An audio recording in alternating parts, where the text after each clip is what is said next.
প্রথম দিনের অনুশীলনে পাকিস্তান দল ছিলেন খুবই সিরিয়াস।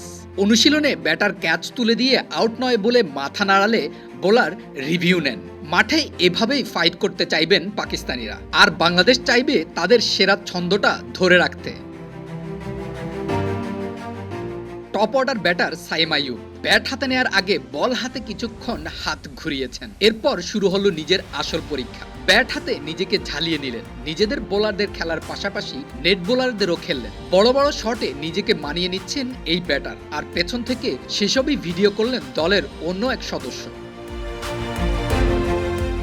পাকিস্তান দল প্রথম দিনের অনুশীলনে হোম অফ ক্রিকেটে। দল যখন মাঠে অনুশীলন করছিলেন, প্রায় পুরো সময় জুড়ে সবার অনুশীলন ভিডিও করছিলেন দলের অন্য এক সদস্য।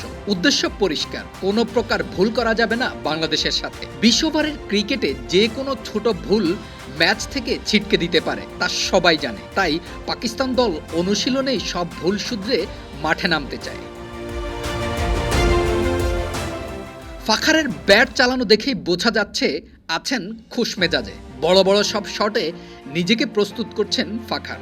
বাংলাদেশে নেমেই যেমনটা দেখা গিয়েছিল, ঠিক তেমনি আছেন অনুশীলনেও। তাই 3 ম্যাচের টি-20 সিরিজে পাকিস্তানের জন্য ফাখারের সার্ভিস হতে পারে সিরিজ নির্ধারণী। বাংলাদেশও চাইবে যত দ্রুত সম্ভব ফাখারকে ফিরিয়ে দিতে। ব্যাটিংয়ের সাথে এদিন ফিল্ডিং অনুশীলনেও পাকিস্তান টিম ছিলেন সরব।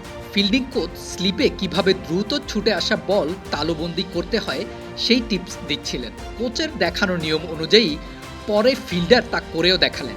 যে কোনো খেলায় একটা ক্যাচ মিস অথবা 4 ছেড়ে দেয়া দলের জন্য কতটা ক্ষতিকর তা সবাই জানে।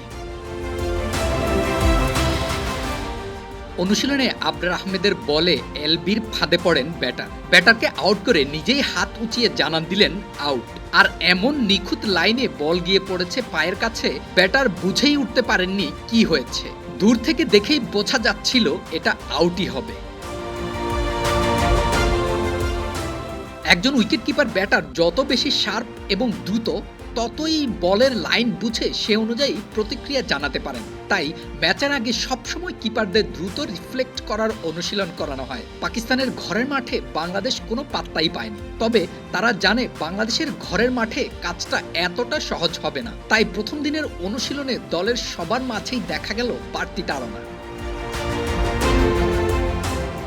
বোলিং, ব্যাটিং, ফিল্ডিং, কিপিং সব শেষ হয়েছে। যাবার আগে একটু রানিং বাকি থাকবে কেন? দলের সবাই তাই পুরো মাঠ জুড়ে দৌড়ালেন, আর প্রথম ম্যাচের আগে নিজেদের অনুশীলন পর্ব শেষ করলেন। এই প্রতিবেদন লেখার আগেই জানা গিয়েছে আজ দ্বিতীয় দিনের অনুশীলন বাদ দিয়েছে পাকিস্তান টিম। তার মানে হোম অফ ক্রিকেটে মাত্র একটা অনুশীলন পর্বই করেছে পাকিস্তান টিম প্রথম ম্যাচের আগে।